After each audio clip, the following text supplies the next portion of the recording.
What are some of the biggest mistakes that families make? That's a good question. Well, I always say that how you pay for college is 10 times more important than how much you pay for college.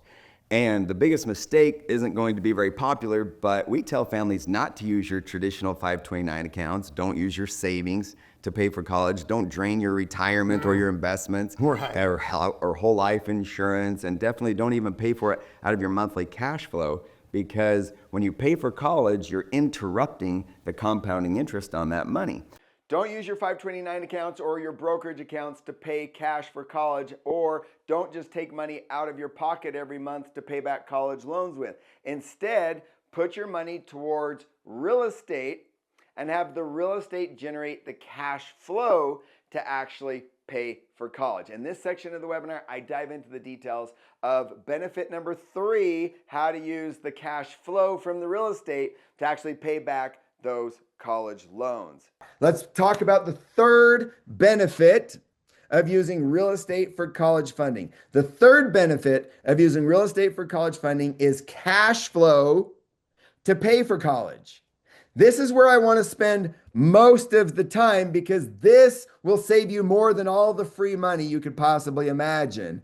It's how you pay for college that is so much more important than how much you pay for college. Now, we don't want to pay any more than you have to. Nobody loves sitting on the airplane next to somebody who paid half the price of their plane ticket and you're flying to the same place, right? I get it. We don't want to spend any more money than we have to on college, but how you pay for college is so much more important. The majority of our clients are either saving from when their kids were born so that they have all this money in savings, and then when their kids go to college, they just spend it. Now, just to make sure you're still with me in the chat, if I take all my college savings and I spend it on college, how much am I going to have left for retirement? It's a dumb question, but I just want to make sure you're still with me. All right. Yes, Chris is right. 0. Bree, 0. Bailey, 0. Lisa, 0, 0, 0. Okay. All right. So if we save for our kids' college, that's great. All right. But if we spend it on college, it's gone, obviously. Now, there are 3 costs of college. The first cost of college is the actual out-of-pocket, sticker price. We were just talking about that. This is, let's go over here, right? This is the out-of-pocket. This is the first cost of college, okay? The second cost of college is if we borrow the money. Hold on, let me go over here and show you, okay? If we borrow the money and pay back those loans, then there are financing costs, okay? So the first cost might be $194,000 for these 2 kids to go to college. The second cost might be $327,000 if we borrowed the money and paid the interest. Now, if I just save up each month out of my paycheck to make that loan payment, and then I spend my money on that loan payment, how much am I going to have left in retirement? Nothing, right? Whenever we pay cash for college or take out loans and pay back college loans, okay, we are interrupting our compounding interest. Whether it's the money that we've been saving for the last 10 years or whether it's the money that we've been saving for the last 30 days. If we save our money and spend our money, that money is no longer earning interest. It's like selling that goose that was laying the golden eggs. Your money actually works the same way. If we spend our money on college, it's gone. That's my point. Okay? Which is the third cost of college, which is the opportunity cost. or the cost of missing out on all that interest. Okay? The cost of missing out on all that interest because you helped your kids pay for college is one of the biggest expenses when it comes to paying for college that I want to help you to avoid. Okay? So let's look at an example. We've got Parker, who's 18, he's like a freshman in college. He's got 3 years left, and it's $35,000 a year. We've got Cooper, who's 15, he's got 2 years left, going to go to school for 4 years, and it's going to be $25,000 a year. Okay? So what's the cost? What's the first cost? The first cost for this family is almost $200,000. That's the first cost. So if we take our money out of our 529 account and we pay cash, if we take our money out of our savings and we pay cash, if we take our money out of our brokerage account and pay cash, then that $194,000 is gone. Okay? If we borrow the money and we pay back the college loans, then that $327,000 is gone. Okay? That $327,000 is gone. Right? So no matter what, no matter how you pay for it, you still have nothing left for retirement. Okay? Now, this family, they have some money in their savings. They have some money in their brokerage account.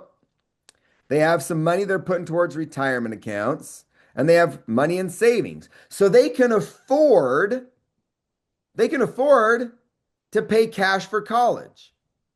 But if they take this money and pay cash for college, again, the money is gone.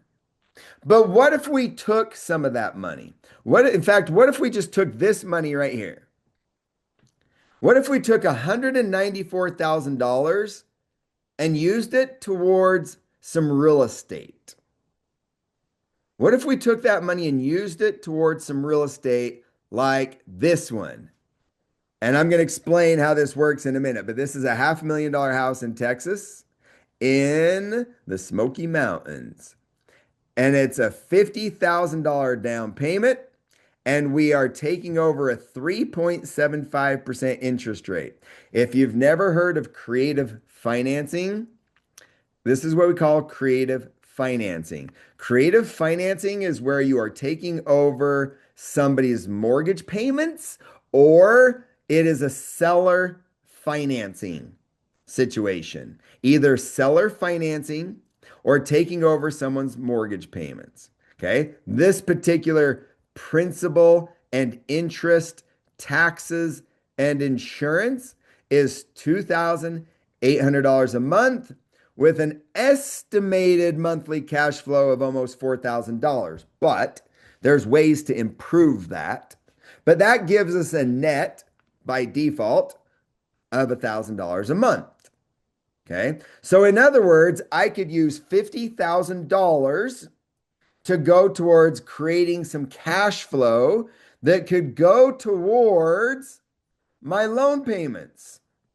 Now, I would need, during the time that I have this overlap, I'm going to need about three of those houses that generate about $1,000 a month. So if I bought 3 of those houses, that would cost me about $150,000, which would be less than if I just paid cash for college.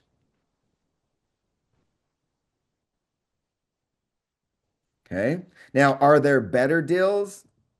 Yeah, you could even find better deals than that. There are right ways and wrong ways to do real estate in general. Okay. And we obviously want you to be successful. And being successful in real estate, doesn't just happen on its own. If you want a successful Airbnb, you don't just buy a random house and post it on Airbnb. If you go Google it and look up, people are saying, Airbnbs, you can't make money anymore. Well, there's certain things that you have to do to be successful. You can't just take any random house and post it on Airbnb and be successful. Just like you can't go randomly buy any stock and and make tons of money. Like you have to kind of know what you're doing. So just in closing, as some final like tips for you to think about when it comes to how to be successful, here's my top 10 tips in being successful with real estate and college funding. Number one, maximize the cost segregation for maximum tax savings. Some houses are going to give you less tax savings than others. Okay. A $500,000 house that's going to give you a 25,000 or 25%, cost segregation study is going to be about $125,000 off of your income. But 35% would be $175,000 off your income. Okay. So big difference in college savings and tax savings. Along those same lines, the minimum down payment equals maximum tax savings. The reason is because if I buy a $500,000 house with 20% down, that's $100,000. I could get two houses at 10% down, right? If I only had to put 10% down, that gives me two houses, giving me double the cash flow, double the tax benefits, double the college savings. Okay. And then number three, the lower the interest rate, the higher the net cash flow. The other reason why a lot of people are not making money right now is because interest rates are so high. If you go out and buy a $500,000 house right now at 7%, that's $3,300 a month. If you go pick up somebody's mortgage payment at 3%, that's over $1,000 a month difference. That's how you maximize your net cash flow. Okay. Number four, the higher the nightly rate, the higher the net cash flow. In other words, you need the right location and you need to be in that top 1% in your market. You need to create an Airbnb experience. We have partnerships with companies that will put in the pickleball courts. They'll put in the bunk beds and the tube slides. They'll put in the fancy theme rooms. They will help you to make it an Airbnb experience that will increase your cash flow. For example, $300 a night with a 50% occupancy is $54,000 a year. $400 a night with the same occupancy is $73,000 a year. Big difference. Number five, the higher the occupancy rate, the higher the annual cash flow. Again, location, location, location. Get into that top 1%. Okay, $400 a night at 50% occupancy was the $73,000, but at 65% occupancy, it's $94,000, almost $95,000. Okay. Also, renovation and improvements for highest and best use. When I bought the house in Florida, I was going to turn the garage into a game room because I thought that would help, boost the benefits, right?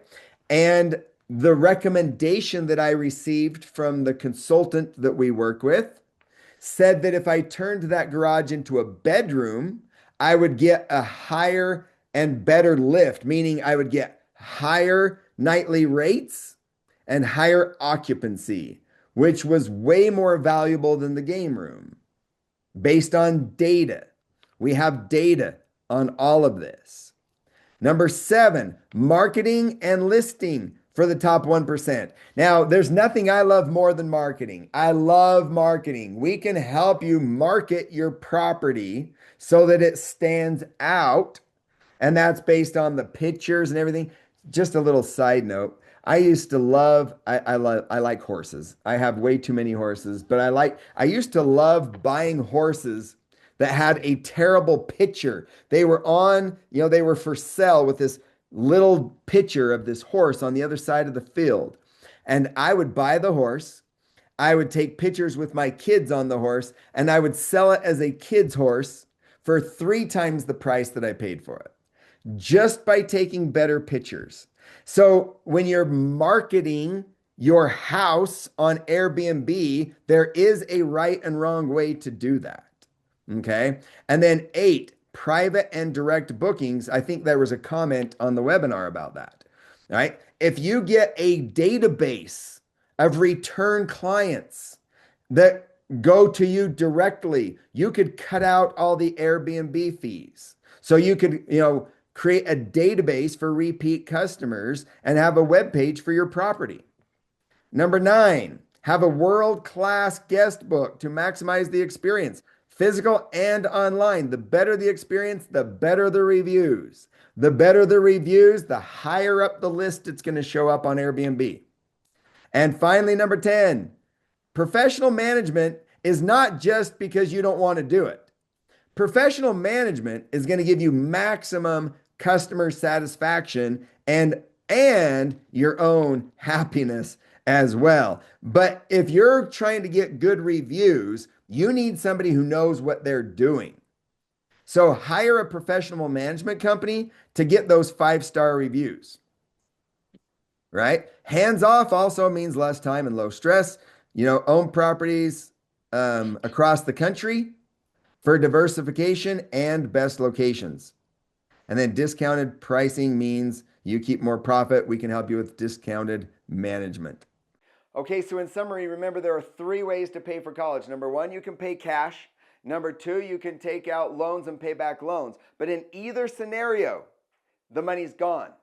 Whether you pay cash, whether you pay back loans, the money's gone. But if you take the money instead and pay for real estate and then use college loans, the real estate cash flow can make these loan payments. Every family will have different loan payments, but you just work backwards to see what your future loan payments are going to be and how much real estate income you need to be able to cover those loan payments. Now, click the next video and we'll finish this up with the 4th and 5th benefits of using real estate in college funding.